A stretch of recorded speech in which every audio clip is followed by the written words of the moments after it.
Rachel Oakes was attending this church here in Washington, New Hampshire, one particular Sunday as she was visiting her daughter Delight, when the circuit riding preacher who came to town was Frederick Wheeler. That particular Sunday, it was communion, and as the speaker spoke, he spoke how we ought to be willing to follow Christ all the way, how we needed to obey God and keep His commandments. Rachel Oakes was a woman of conviction, and as she heard these words, she decided to speak to him afterwards. She later said that she wanted to stand up in the middle of the message, but she refrained from such a public spectacle.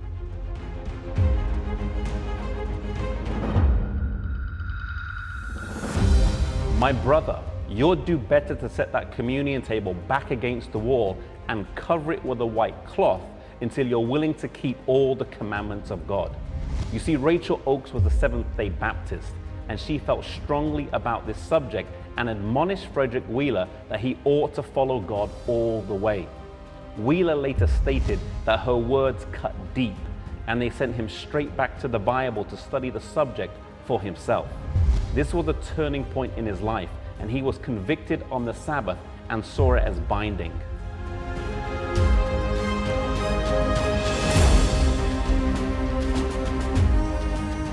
This event would actually happen before the Great Disappointment of October the 22nd, 1844, and the big issue at that time was the imminent return of Jesus rather than the Sabbath. This would soon change though.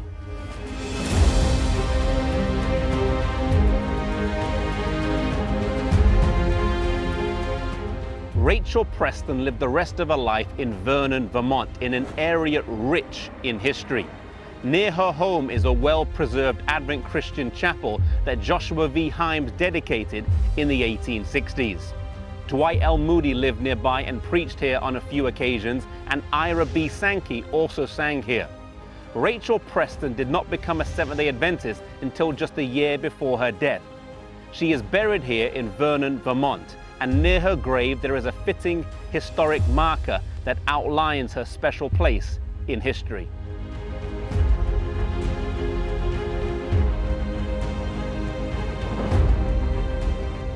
The town of Washington, New Hampshire has a special place in history, and whilst it might not be entirely accurate to say it's the birthplace of the Seventh-day Adventist Church, it is the location of the first Sabbath-keeping Millerite church that continues as a Seventh-day Adventist church today.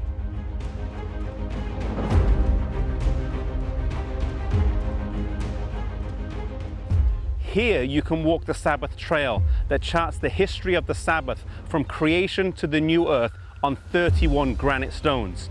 The Sabbath is a beautiful truth that God was slowly restoring back to His people bit by bit. The Sabbath is a gift that God has given to us, a time to take out of our busy schedules to renew and deepen our relationship with Him. I pray that this week you may take the time to spend with Him on the day that God has given to us.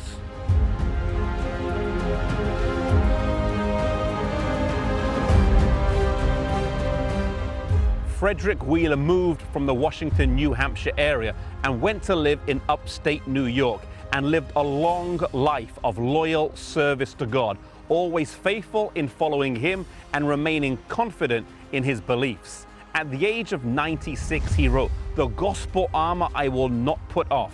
The contest I will not yield until with the ransomed host I shout the final victory." He died at the age of 99 and is buried here in West Monroe, New York. His tombstone reads, he was a pioneer minister of the Seventh-day Adventists.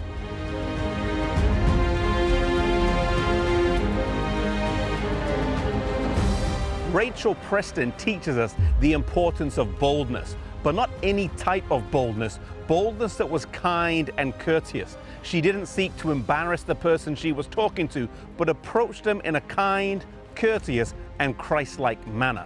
Frederick Wheeler teaches us the importance of humble honesty. When he saw something in his life and it was pointed out something that wasn't right, he changed what he did and he changed what he believed to be in line with God's word.